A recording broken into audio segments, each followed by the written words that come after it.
A short drive through the mountains will bring me to this idyllic little valley. During the mid-1800s, a family made their home here, and you can still see the weathered stones left behind by the old buildings now gone. I love to come here, for I usually have the place all to myself. There's a peace here, a stillness that's perfect for daydreaming about the home that I wish to have someday. I dream of a small cottage nestled in the woods, secluded from the world, a haven of rest from an otherwise chaotic life.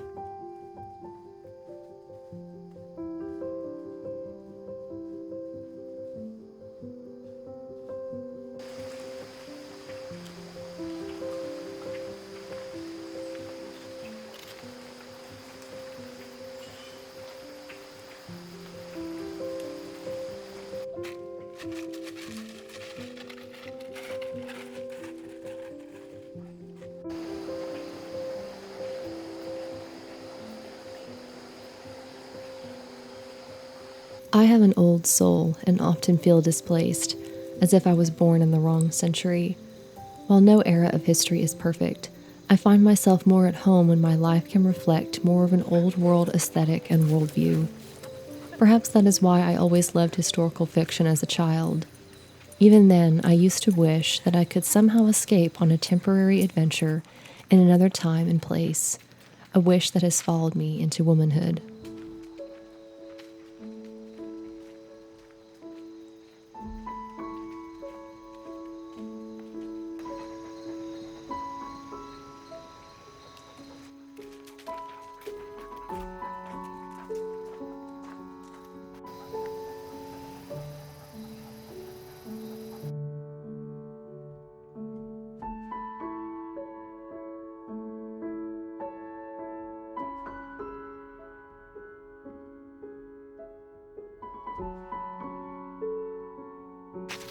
Knowing this about me will explain why I'm determined to find a copy of a book I recently discovered.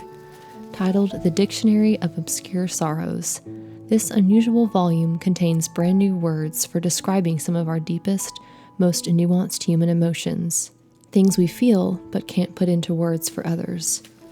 One word from this book that I already love and plan to use is anamoya, a nostalgic feeling for a time you've never known. I feel this in both directions.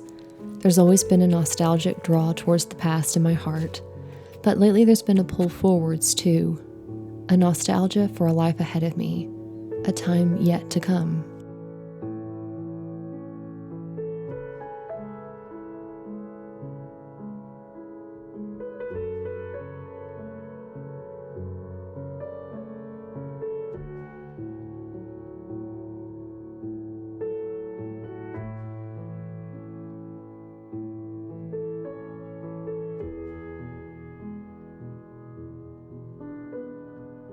There are deep hopes and longings, mostly tucked away in the chambers of my heart, that I have for my future on this earth. The kind of life I dream about in quiet moments. The kind of life I'm slowly but surely trying to walk towards. I don't know when I'll get there, but the longing for that life keeps me going when the days feel mundane, the world's so dark, and my struggles seem never ending.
Anamoya is a beautiful emotion, yet like most emotions, it carries a weakness.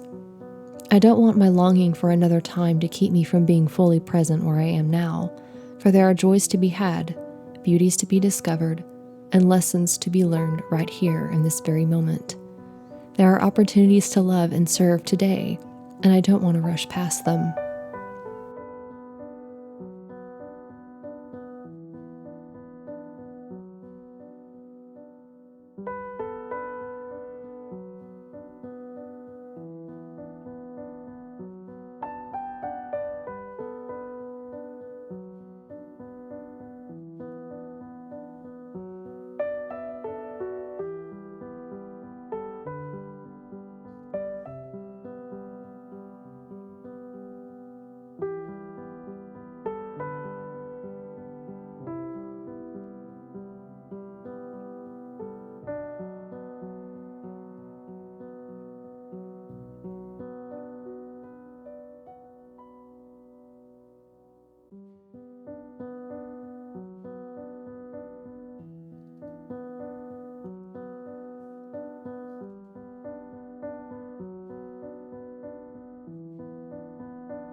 Perhaps this is a bit of a stretch, but I see Anamoya as deeply intertwined with the creative impulse. To create is to reimagine the world that we see, to represent it in a fresh way to the eye. At root, much of our creative efforts as human beings are an expression of longing for a life we were designed to live, for a life where redemption and hope triumph over decay and loss. I think there is a deep sacredness to the activity of taking raw and mundane materials and fashioning them into a thing of beauty. To borrow a concept from Tolkien, Anamoya is what motivates us as sub-creators to preserve beauty from being lost in this world, to preserve it for future times, or to recapture past beauty that we've all but forgotten.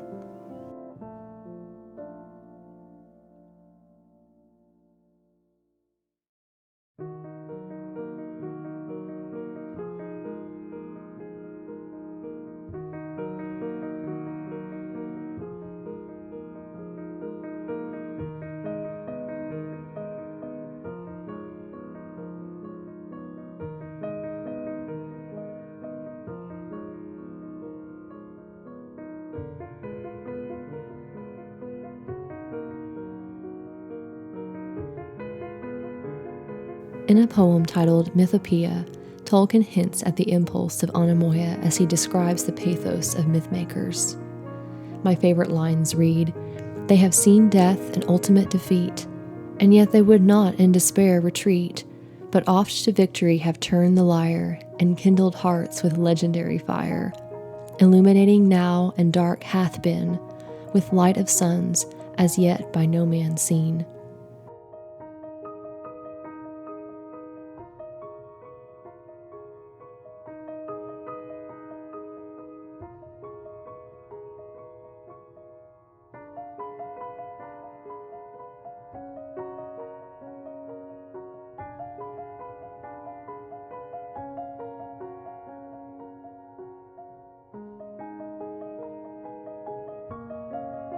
Anamoya, when channeled well, illumines our now and our hath been with a light we have not yet seen. I think this simply means that our longings for another time have the potential to shed light on the paths that we wander today. When the past is forgotten or the future ignored, we tend to fail to live well in the present, disregarding the consequences of our choices. Anamoya can keep us rooted, reminding us where we've come from and where we hope to be.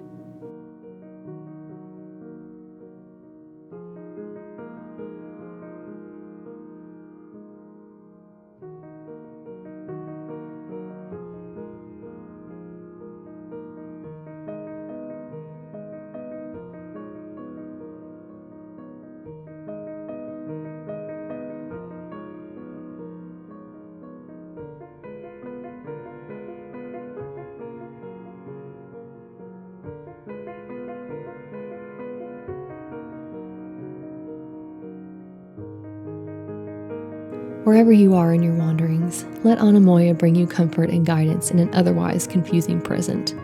I hope it inspires you to become a curator of beauties come, gone, and yet to come.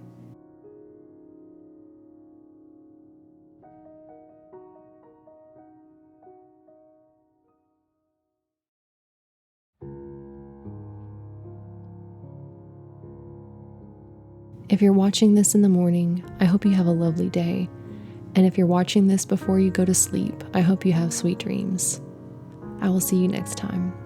Bye.